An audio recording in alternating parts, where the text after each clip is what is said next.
we are live with Investor Thrive. How you doing, Brad? I'm awesome. How are you? Oh man, I'm doing great. It's a pleasure to see you today. It's been a busy day. How about you? How's your day been going? Yeah, it's been great. It's been great. Good, good. Well, hey, I appreciate you coming on my podcast today, the Payneless Wholesaling podcast. And what we do here is we try to shorten the learning curve on how to do deals, how to be wholesalers, how to invest in real estate. And it sounds like you're the perfect guy to have on here. I mean, you've done tons of deals. I've done a few. Okay. Well, let's talk about it, man. So for people that don't know you, give us a short 30-second, I guess, synopsis idea of who you are. Yeah, I read a book in ninth grade on how to buy real estate with no money down. And I knew that I always wanted to do real estate because I could make a bunch of money doing it. So I bought my first house in July of 2003 while I was working a full-time job. Bought 6 houses in July and August. October, I came home and told my wife, we just had a new baby, that I quit my job and I was going to start Express Home Buyers. And she's like, "Are you crazy?" And I was like, "No." I was like, "It'll be fine." And here we are 19 years later at 4,000 houses, and it's worked out pretty well. Oh my gosh. And hey, I'm just curious, with doing that much volume, you must have to have an amazing team behind you, right? Or were you doing this all, with like a couple people? No. We have an amazing team, and it's so amazing to the point where we're going to do probably 300 deals this year, and I work about 3 hours a week in the business. Wow. And so you've placed the right people in the right positions to pretty much take over the whole thing, huh? Yeah, it took me a while. I mean, we didn't always have a perfect team, but we've got a great team now. Just curious, what does a structure like that can do that kind of volume look like? Like how many people are needed to do those many deals? So we have 5 or 6 people on our acquisition team, and then some accounting, finance, probably 3-4 people on construction/disposition, and then we have about 12 or 13 full-time virtual assistants. Okay. So virtual assistants are key in this model, right? Like I'm assuming pulling the list, like lead gen, doing a lot of that stuff. They don't do anything on the marketing or lead gen side. They just handle the leads and call back and process everything. Wow. Okay, but they're not the acquisitions closers, are they? No. Okay. No, but they will set appointments. Yeah, they'll set appointments. So they're the leads managers of your companies, just like, initially getting the interest and setting up appointments. So they're more overflow, Nathan. So they'll, like, if no one answers on our staff or it's after hours or something, they'll rather than take it a message or whatever, they'll actually set the appointment. Got it. Okay. Wow. And we probably could just talk all day about how the business is split up, right? And that might be a call for another time, but let's talk about something that it seems like from just what we've talked about recently, you're super passionate about. Can you kind of go into like that story and tell people what's going on with that? Yeah. So 20 months ago, trying to get my son help for anxiety, I was on a Zoom call and the lady said, "You have a tick," in like the first 5 minutes. I was like, "What are you talking about?" She goes, "You blink profusely when you talk about your childhood trauma. Would you like to come out and work with us? Because your son's problems probably are a cause. You may be a cause of your son's problem." So I went out and for a weekend, flew to Park City and worked with her and her ex-Navy SEAL husband. And they changed my life. I mean, really, it wasn't even a weekend. It was like a 3-hour session. I came out of there just a completely different human being. And we just went back to my childhood and figured out the stresses and the traumas and the stories that we as human beings tell ourselves around those traumas to get us through, that serve us at the time when we're 6 years old. But when you're 47 years old, telling yourself you're no good and you can't do this and you can't do that and you're not smart enough, whatever it is, you're not good enough. It doesn't serve you. And it's the cause of, most problems in this world, whether it's addictions or relationships, divorces, obesity, all go back to how we feel about ourselves. And it's all from childhood. So my life changed so dramatically and so amazingly that I've now dedicated the rest of my life to helping people find the same freedom and happiness that I've found. Wow. So those 2 people you met in Park City, I don't know if you knew this, but I live in Salt Lake City, so I'm pretty close. Do you mind sharing who they were? It's Larry and Annie Yatch. Wow. So ex-Navy SEAL, huh? Yep. Did a lot of what he had to say contribute to his ex-Navy SEAL, like being in the, I guess, in that position? Did that contribute to like his mindset and why he believed that and taught you, or is it just a different thing? No, I think he's just a really sharp, smart individual, and he figured this out over the years working with people. He worked with a lot of CEOs, and he'd come into their companies to help them, and he's like, "Wait, the problem isn't with your company. The problem is how you think." So he literally designed this around that. If your business, I mean, if anything is in chaos in your life, whether it's you don't go to the gym, or you weigh too much, or your marriage sucks, or your business is in chaos, or always up and down, starving for cash. You've got to look at why is that happening. You got to go to the source of the problem. The source of the problem is typically always happens between birth and 10 years old, where your brain is programmed. And people are like, how can that be? Well, your subconscious mind never forgets anything. And your subconscious mind is what rules 80 to 90% of your behavior on a daily basis.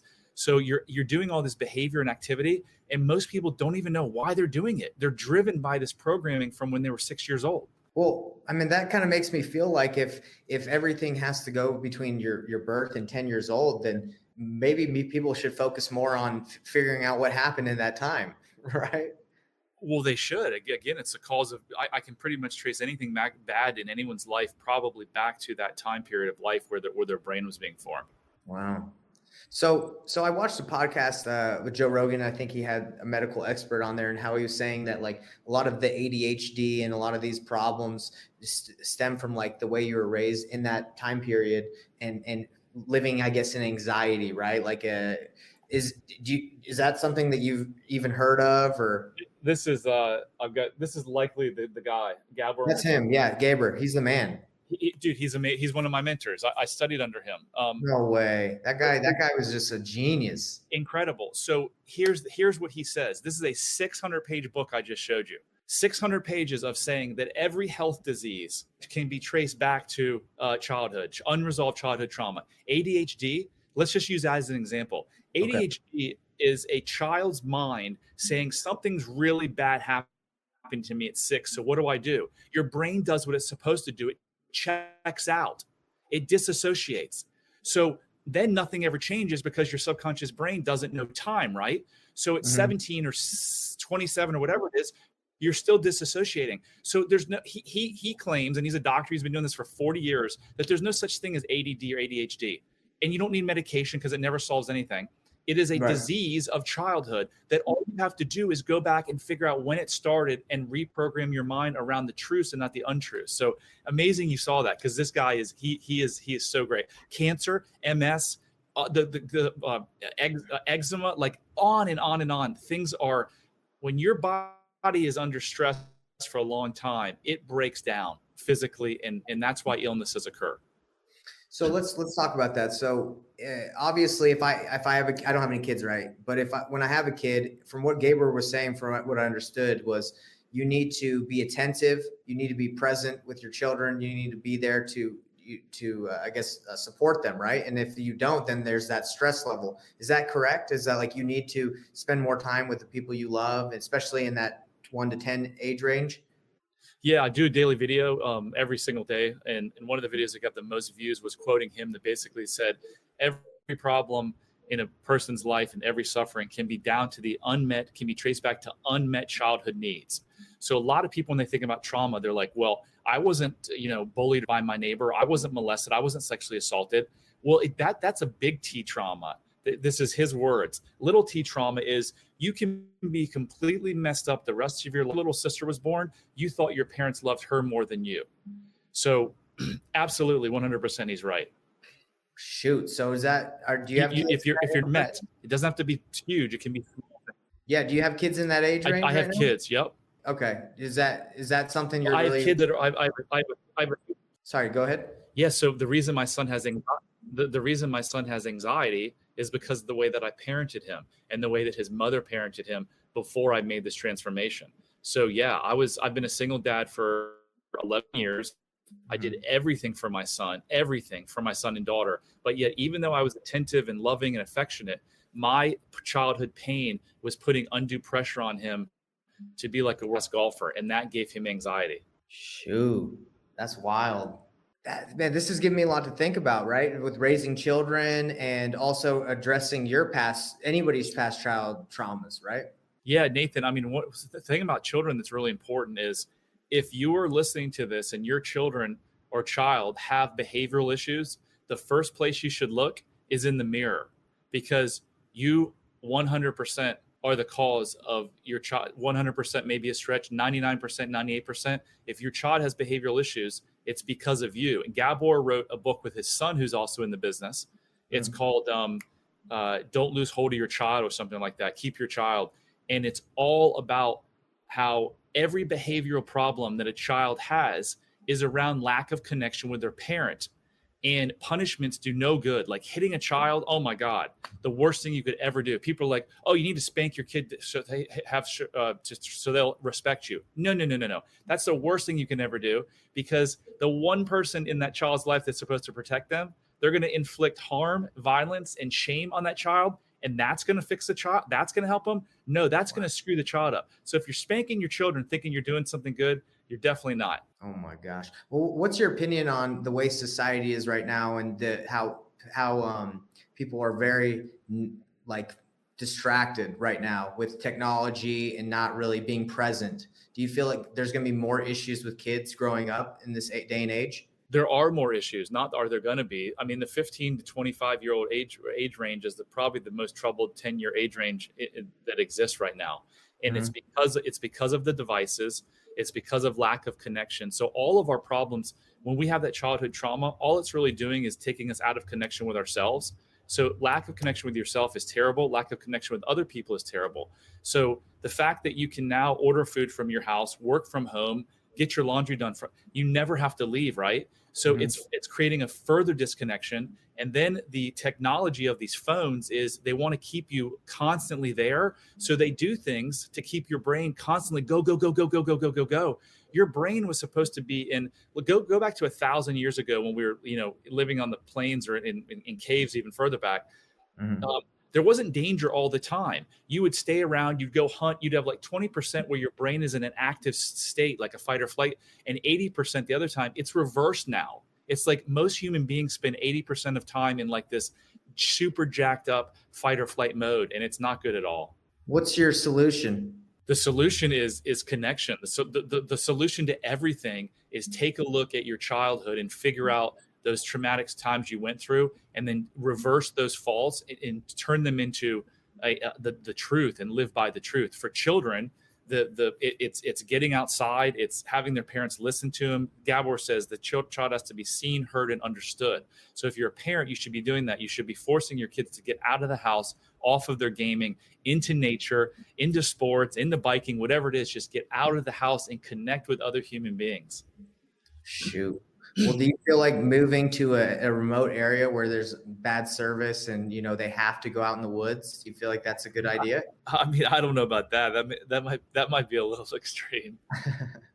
Well, I'll tell you this. My wife is from Canada, and she's 2 hours north of Toronto. And whenever I go there, it's like my happiest time. They live in like what's called cottage country. It's like out in the middle of, the fields. And it's just so fun. Everybody there is just like slower pace. They're just enjoying their ice rink, hockey, the homemade stuff. It just seems like connection is more important there. And then in Salt Lake City, Utah, or wherever, when you go in cities, it's like boom, boom, boom, boom, it's just a go, go, go. So are you saying that the lifestyle, maybe even capitalism that's driving this is going to be it's just too much? So look, I think that if people got the right help, I mean, it's not your environment so much. It's your thought process, how you think. And then, it's not your outside environment. It's not what's going on in the city as much as what's going on in your own house. Are you stuck in your room all day playing video games all day? Yeah, that's really, really bad. That can happen in the farm, or that can happen in, the Bronx. It doesn't matter. Sure. So just get out and be with nature and be with people. So about addressing the childhood trauma, like how would you suggest someone go about that if they're watching this? Like, do they reach out to you? Do they reach out to a therapist? How does that work? I mean, either all the above, really. Just go get someone. When you look for someone, 83% of Americans identify as not being very happy. So that probably puts 83% of life coaches and therapists in that same bucket, right? So I would ask them questions around, what does their life look like? What does their relationships look like? Have they made the transition? Are they happy? Or are they constantly in a fight or flight mode? Are they constantly stressed? Do they overeat? Or do they do drugs? Are they addicted to something? So it's really hard finding someone who's done where you're trying to go. I've made this transition. I'm as happy and as free as I've ever been in my life. Life is amazing for me, great relationships. So certainly people can come to me. If they don't, though, just know that no matter what situation you're in, if you're suffering, life doesn't have to be about suffering. There is a better way. And the method that I use is a quick method.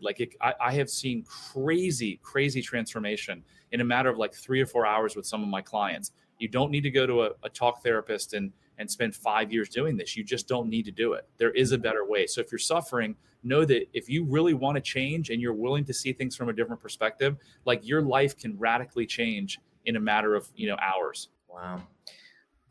Do you believe I have ADHD, right? Whether it's a figment of my imagination or whatever, how would I conquer that? So first of all, you should read Gabor's book, because he's got an entire book dedicated to it. Honestly, working with someone like me, because your ADHD is just, you're in like a fight or flight mode. Something happened in your childhood likely that got you to disassociate and get out of the present moment. And because you haven't done the work to separate yourself from your adult and childlike life, you still live in the past. That's what trauma does. It takes you out of the present and into the past. So you're living in the past. So what we do is through this work that I do, we get you into the present. And that's how true happiness is, right? Heaven on earth is right here, right now. If you're not worried about what's going to happen tomorrow and you're not letting your memory ruin yesterday, then you're happy. So how much do you think about money now that you've made this transformation? How much is money on your mind? So way less than it was, because money was the vehicle to prove my worth. So this coaching company that I formed 6 months ago is the first business venture I've ever started in my life where I didn't think about how am I going to make a ton of money. My focus now is how do I make a lot of impact? And that's the same focus I have in my Express Home Buyers fix and flip business. I've now changed to how can I impact my employees? How can I impact my sellers? How can we impact our investors in a positive way? Instead of focusing on money, I'm focusing on impact, and we're doing amazing. So I think if more people would focus on making an impact in people's lives, they would make more money than ever. I started a Keller Williams team in 2008 to try to be the first team to sell $1 billion in a year. So I was focused on the top line. Why? Because if I sold $1 billion, maybe I'd be worthy of something. Mm-hmm. Had I gone in and said, hey, I'm going to construct the best team with the best service that Keller Williams ever had, I would have had a way better chance of getting to $1 billion and actually making money than I did trying to shoot for $1 billion. It was just silly. Yeah. Wow. So let me ask you this. If after coming to this realization that this is what is true happiness, what is the number one thing that you've gotten rid of in your life that you used to do that you feel like has made a giant impact, like a habit or something? Well, easy answer. It's just my thinking. I started living in the truth. So for 47 years, my subconscious brain was telling me, you're not worthy. You've got to go prove yourself. And I woke up that day in Park City, or got off out of the session, and I'm like, wait, I don't have to prove anything to anyone anymore. Oh my gosh, like a weight just got lifted off my chest. It was amazing. So that's the one thing. And that's the one thing that everyone who's suffering does, is they don't live in the truth. They live about these lies about who they are. And that's not who they really are. Everyone at their essence is an amazing human being.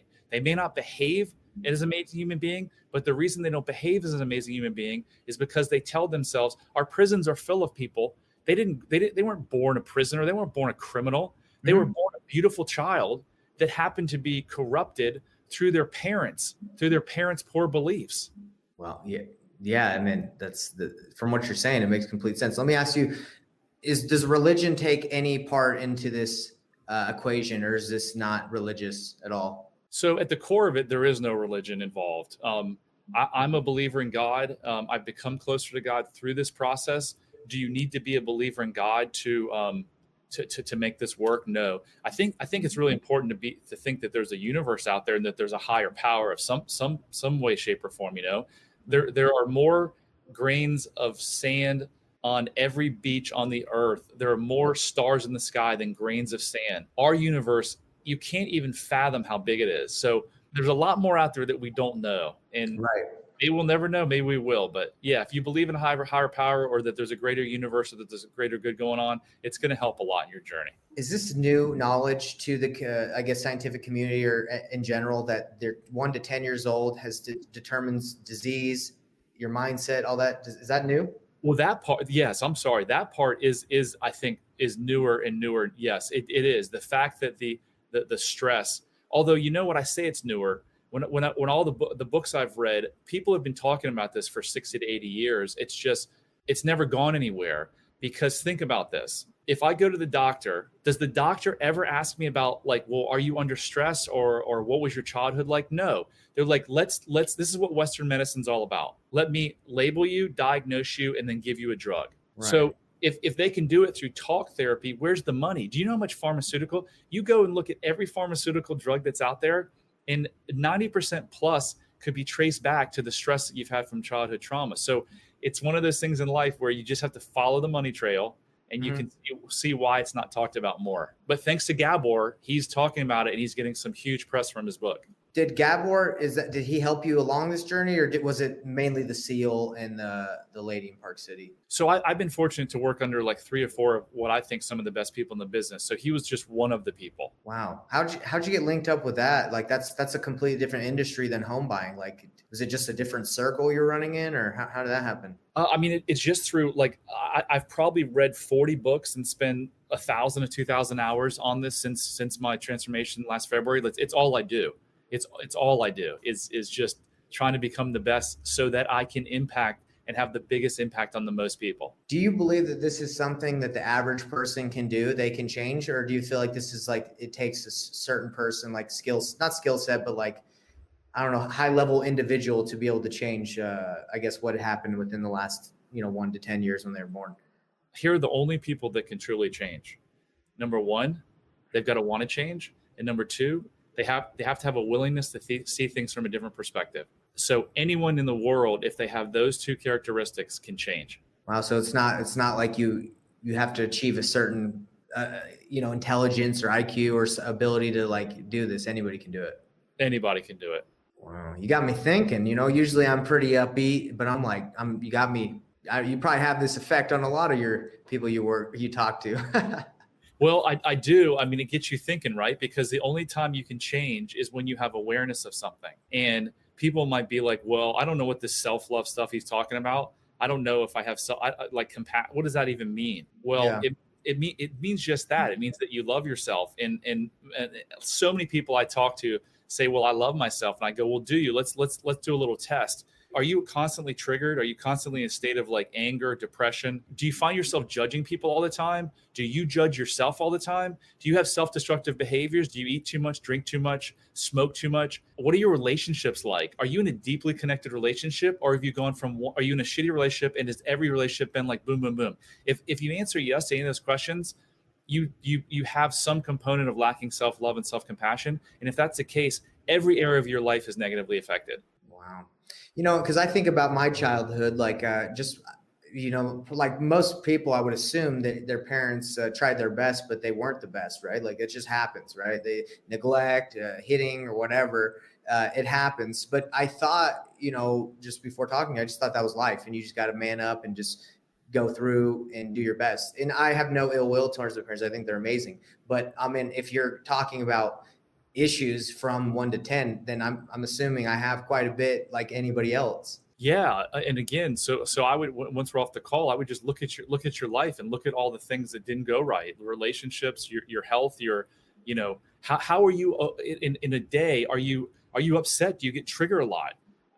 All of those things will be sign that you have work to do. And if you're willing to do the work, the other side of where you're at is magical. Absolutely magical. Well, I'm curious, who doesn't need work? I mean, who have you ever met that hasn't had something crazy happen in that 10-year span? I mean, it's going to happen, right? So like, do you feel like there's some people that are just like had the best parents, best situation, and they're fine?